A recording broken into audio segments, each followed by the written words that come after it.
Serious therapists, what is something people are afraid to tell you because they think it's weird, but that you've actually heard a lot of times before? I work in an older adults service for people with dementia and mental health problems. I see a lot of family members, carers feeling ashamed of the fact that they are finding it incredibly difficult to care for someone that has dementia or a chronic mental health problem. Carer burnout is a real issue, and people need to know that it's not easy to see someone you love struggling every day, or slowly fading away month by month. Carers and family members desperately need time for themselves and need to know that it's okay to feel the way that they do. No one is superhuman and we all have our own needs. It's why we have therapy groups for carers. It's okay to struggle to look after someone, and you should in no way feel ashamed of having those feelings. Edit. I am overwhelmed, in the best way, by all the people sharing their stories and relating to this. You are all amazing and I'm sorry I can't reply to all of your comments. Stay blessed. Folded hands, medium skin tone. Unwanted intrusive thoughts are normal and do not mean you are a bad person. Yes, even intrusions of deep, religious, moral themes. By definition, these are thoughts that are unwanted bc they go against your own values and highlight what you don't want to do, e.g., a religious person having unwanted blasphemous images pop into their mind, or a new parent having unwanted beep thoughts about their new baby. However normal these thoughts are, over 90% of the population, the moral nature of these thoughts mean that often people experience a lot of shame and take many years before they first tell someone about them. Edit. Because this is getting more visibility that I realized, the occurrence of these thoughts, images, urges are normal. The best way to manage them is to accept that they are a normal, albeit unpleasant, brain process, and a sign of the opposite of who you are and are therefore unlikely to ever do. Let the thought run its course in the background while you bring your attention back to insert something you can see, feel, hear, taste, touch. I usually say something like, okay mind. Thanks for that mind. I'm going to get back to washing the dishes, and the sound, sensation of the water while you ponder all the nasties. Carry on. I literally say it to myself with a slightly amused tone bc I am always genuinely amused at all the wild stuff my brain can produce. That they hear voices. I've found that a lot of people aren't familiar with their own internal dialogue or self-talk, and that this is typically normal internal processing. A lot of people think that they are hearing voices and hallucinating. There are some pretty simple questions we can ask to determine if it's hallucinating or just internal dialogue, and most often it's the latter. Edit. I want to clarify that not everyone has an internal voice. Some have none at all, some have more of a system of thoughts that aren't verbal, feelings, or images. That's normal too. Edit 2. Thank you for the awards. I don't think I've ever had feedback like that. Phew. Edit 3. I am really happy to answer questions and dispense general wellness suggestions here, but please keep in mind none of my comments etc. should be taken as a substitute for assessment, screening, diagnosis or treatment. That needs to be done by someone attending specifically to you who can gather the necessary information that I cannot and will not do via Reddit. Recurring intrusive thoughts about harming others can be hurting/killing someone, or be fantasies about children or relatives. Usually people take a while to admit those. The reality is that if you are having them frequently, you aren't dangerous. You probably have OCD and are terrified that you might be dangerous. Clients become quite fearful of admitting that they weren't successful since the last time they had a session.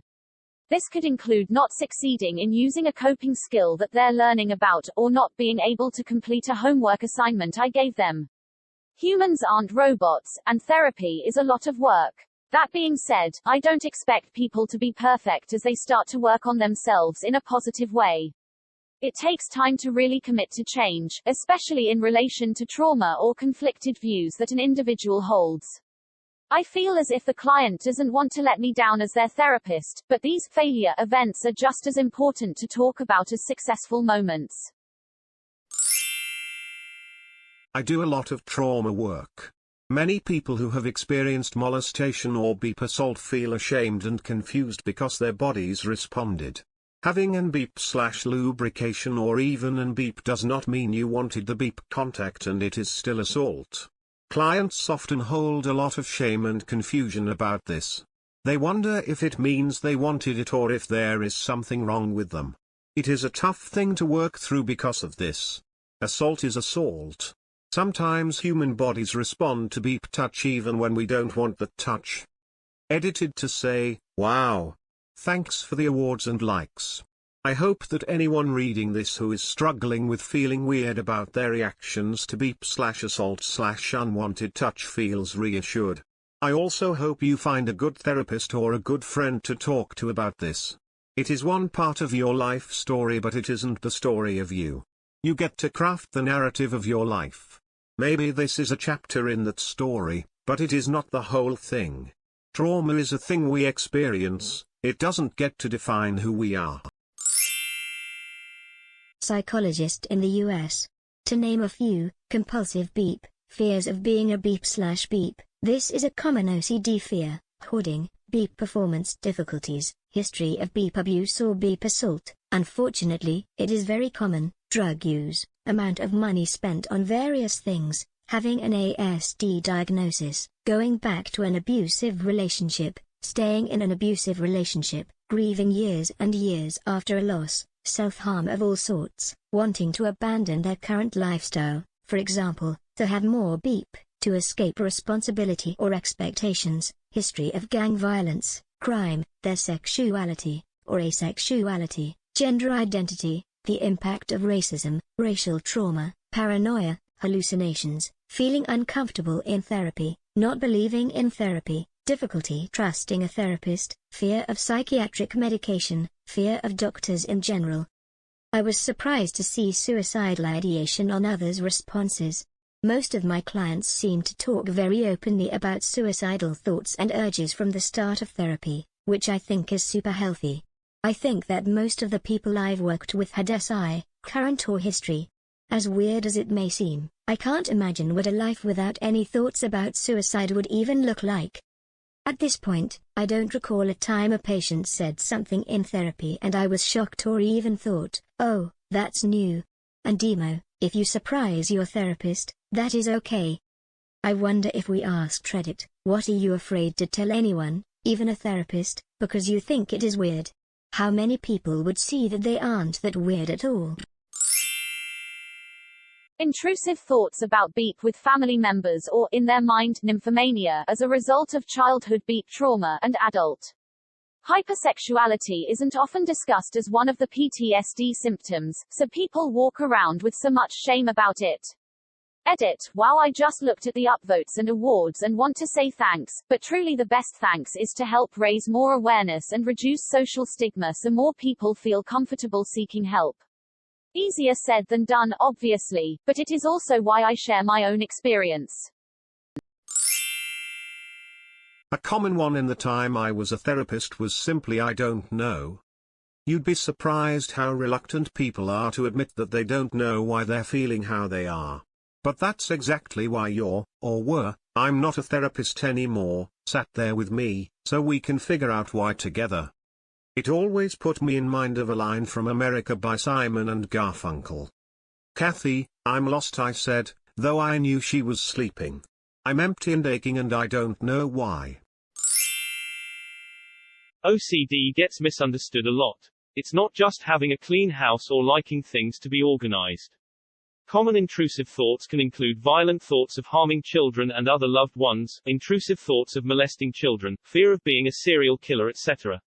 My clients can feel a lot of shame when discussing the thoughts or worry I will hospitalize them. Edit: thanks for the awards, kind internet strangers. Here are a couple quick resources for people who have or think they may have OCD. International OCD Foundation website www.iocdf.org. The book Freedom from OCD by Jonathan Grayson. The YouTube channel OCD3. The app NOCD. Some of the most common ones have been visual and/or auditory hallucinations and suicidal thoughts. I usually hear, "I don't want to be put in the hospital," or "I don't want you to think I'm crazy." Also, basically anything beep. "I'm not going to judge you for being into beep, fetishes, etc." Honestly, I've probably heard it before and I'm not here to judge you. Same goes with any non-consensual experiences, especially if we're working through trauma. Psychologist here. Basically, anything having to do with beep. There's so much shame, beep abuse, beep fantasies and fetishes, erectile dysfunction, infidelity, becoming sexually assertive. I've been told that I have a good psychologist's face. I try not to have a strong reaction to normalize the discussion. With adolescents, they are extremely anxious to tell me if they've relapsed or aren't doing well. They cut one night or they were suicidal. They are having a lot of negative self-talk or panic attacks. They'll come in, pretending everything is okay. It's usually in the last 10 to 15 minutes that they'll say something. They'll reveal that they worried they'd let me down, that I'd be disappointed in them. It usually turns into a discussion about policing other people's feelings and tolerating emotions. I explain that I care about their well-being and it's my job to monitor my emotions and reactions, not their role. I'd say a common one is believing that there's something innately, irreparably wrong with them that makes them unable to ever truly fit in. For a lot of people it's such a deeply ingrained belief that it can be extremely painful to acknowledge or express, regardless of the level of personal success in their lives. As someone in the substance abuse field, I know that it's difficult for clients to tell me they got high with a parent, but it's something I get told fairly regularly. It's kinda sad. I'm support worker, social worker, not a therapist. I've had clients too scared to tell me their accomplishments because they think they should only be bringing their problems to case management, and that if we see them getting better that we won't care/prioritize them as much. Another is hard drugs. We don't endorse it by any means, but we have to know if we need to keep an eye out for inappropriate behavior and overdoses. We never get mad at them for being high, we just wanna send them to their room to sober up. Two topics come up with regularity: when someone discloses to me that they were sexually abused as a kid, and/or when someone is experiencing suicidal ideation. Both are something I hear from clients every single day, and so I don't find it weird at all. But, when I have someone in front of me who's talking about it for the first time, I know it's important to validate the fact that even though I might be talking about this for like the 5th time that day, they have never talked about this ever, and are in need of gentle care to feel safe. Hidden beep dreams and fantasies about family members. More common than people think, and often stays that way and doesn't really interfere in the person's close relationships unless they allow it. Many things we dream or think are unconscious and involuntary, and the root of such things is often nonsensical. That they haven't had beep with their partner in years and don't know how/if they will ever have beep with their partner again. There is so much shame around beep in the USA that a lot of people are scared to talk to their partner about their beep needs. Time goes by, and suddenly they haven't had beep in 3, 5, 10 years. It starts for a lot of people in their 40s and 50s. A lot of people, falsely, believe there is something wrong with their marriage because they fantasize about people other than their partner. I work with a lot of anxiety and trauma clients. Whenever I ask if they would describe their experience as being anxious about being anxious, I get a lot of yes.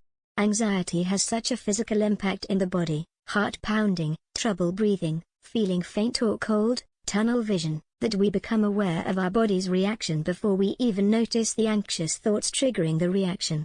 Then we panic about why our bodies are flipping out when we're not even aware of feeling threatened, and the anxiety compounds on itself.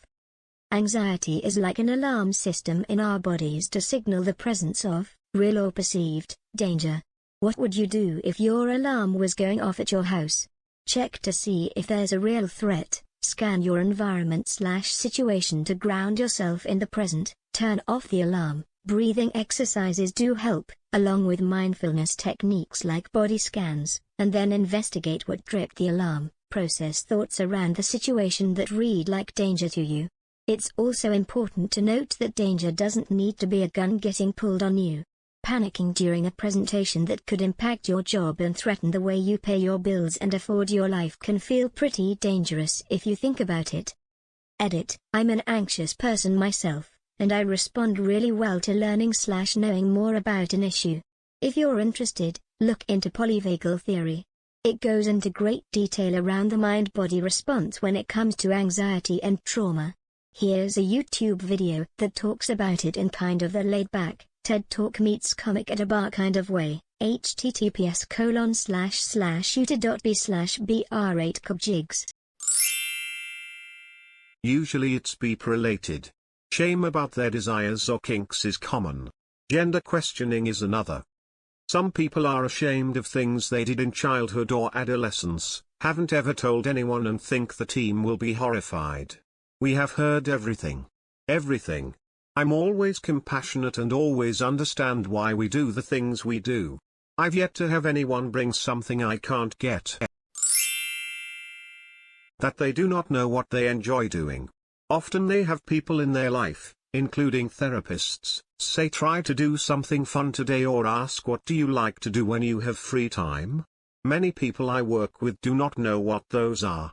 Once I explained that I dislike these statements/questions because they assume people should know the answer, and that many people don't, I can watch as they relax, take a deep breath, and say something to the effect of "Oh my, that's so good to hear. I have no idea what I like to do." That's part of the problem. More often than not they feel like they should know and that everyone else their age has it figured out. They are embarrassed to say that they don't know when in fact not knowing is very common. I couldn't even try to count how many clients I've had this conversation with. On the flip side, I was afraid to tell my therapist about my suicidal fantasies. I was always told when you talk about suicide people assume you're seeking some attention or special treatment or that they lock you up in a psych ward. When I finally brought it up, was told that's not true and a lot of people fantasize about suicide, it is normal. I felt silly for thinking I was weird. That they don't like their family members, are angry, want to stop communication with their parents, etc. I work in a country which is more culturally collectivist, so not wanting anything to do with your parents makes you an beep in the current cultural sense. We deal with this almost on a daily basis. There is deep and profound shame in this, and when we find that line of, "Oh, it might be that your parents are toxic to your mental well-being, trigger your trauma," many of my clients actually get visibly angry with me. Cultural psychology is so important, cause when I first moved here I had my American, European hat on, oh boy, did I need to adjust. Edit, I'm in Ukraine. Women often feel really ashamed when they tell me they are burnt out on being a parent or that they never want to have kids. I wish all of them knew how common this thought is. Beep everything, dude, everything. You name it, I've heard it. You regret having your child and wish you never became a mom. Okay, you love your spouse but their cancer came back again and you don't know how you can go through this fight again. Yeah, I get that. Hard drugs. Beep, it's been a hard year. You want to quit your well-paying job to sell carved soap figurines. Okay, well let's talk through what that might look like. You like to collect teddy bears because they give you a special lil tingle in your nether regions. I don't kink shame. Seriously. We've heard everything. Unless it's someone newish to the field, less than 5 years maybe, it's generally not going to shock us. And whatever it is, even if it does seem a bit of a unique circumstance, we'll get the underlying feeling under it. In the end, everyone wants the same overall things: to feel heard, to be loved, to take care of their loved ones, to manage stress, etc. Humans do the best they can, and therapists are there to help, but we can't provide guidance if you don't give us a chance, and that means opening up. I know it's scary and some therapists do beep. It's a lot like dating. If you don't click with the first one, move on until you find one you do click with.